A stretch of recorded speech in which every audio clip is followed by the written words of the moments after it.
30 years ago, the U.S.-Asia Institute was founded as a private, non-governmental organization with a goal of bridging ideas and understanding between the United States and Asian countries, linking East to West.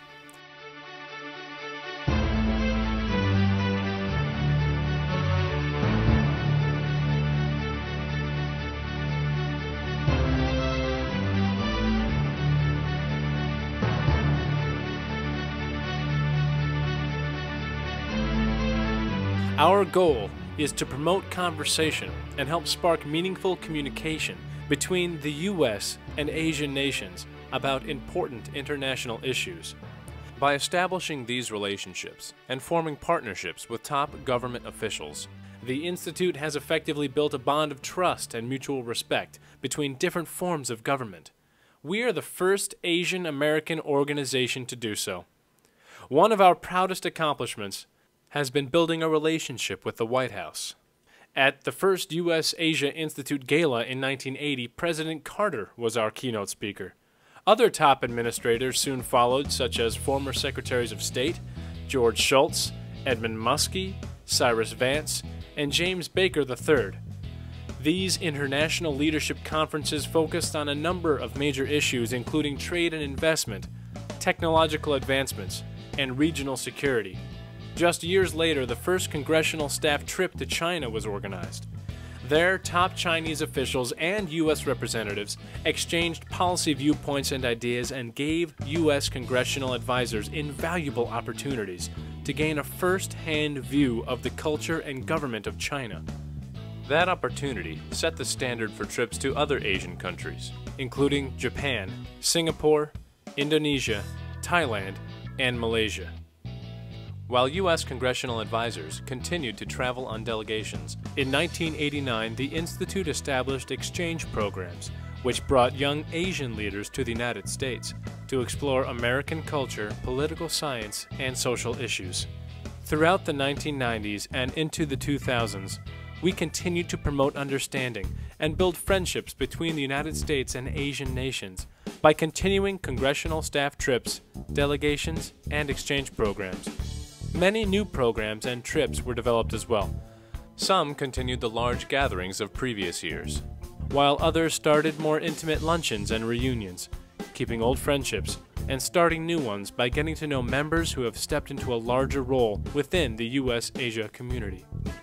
As we look forward to the next decade, I see the U.S.-Asia Institute continuing its focus on the congressional aid trips to Asia, hosting educational and cultural exchanges, and organizing economic and trade conferences.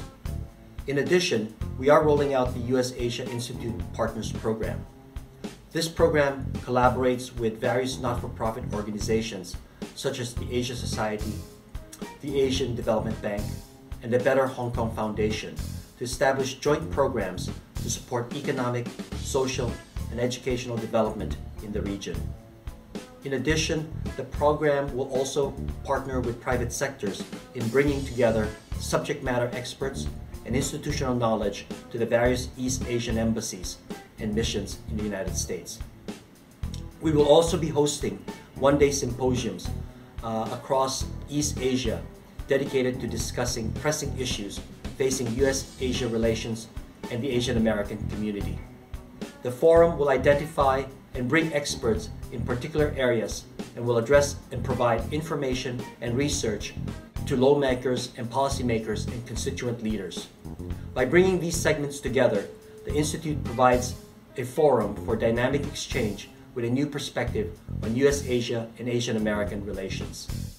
When I joined the administration, I found that the trips and the issues and the support that I got from the Institute allowed me to really take on a greater depth of understanding about Asia and the issues relating to the U.S.-Asia relationship. And so the U.S.-Asia Institute provided me with a great foundation for my professional work in Congress as well as in the administration. Continue to work with the diplomatic community, with the government on both sides of the Pacific, and because it is an organization that we feel needs to continue and needs to expand so that more and more people can understand the special connection between the U.S. and the countries countries of Asia. Absolutely. This was definitely once-in-a-lifetime trip. But meeting the officials, talking with leaders in all 3 cities, that I feel you cannot get that anywhere else. And that has been really priceless. And I can only thank the Institute for allowing me to do that. So it was awesome. I would like to congratulate the U.S. Asia Institute for the wonderful work they have done for 30 years. And I would like to hope that they would be able to continue for another 30 years doing the wonderful work that they have been doing. Since that first congressional trip to China, over 1,000 key congressional staff members have made delegation trips to Asian countries, and now, buoyed by its success over the past 3 decades, the Institute has decided to expand the number of congressional visits.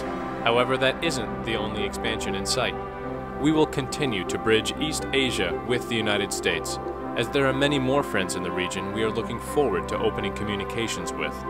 They offer a lot we can learn from, and by broadening our range of issues we cover, discussions will evolve as the world changes. Topics of energy, industrial development, telecommunications, and trade are just the start of many great discussions to come.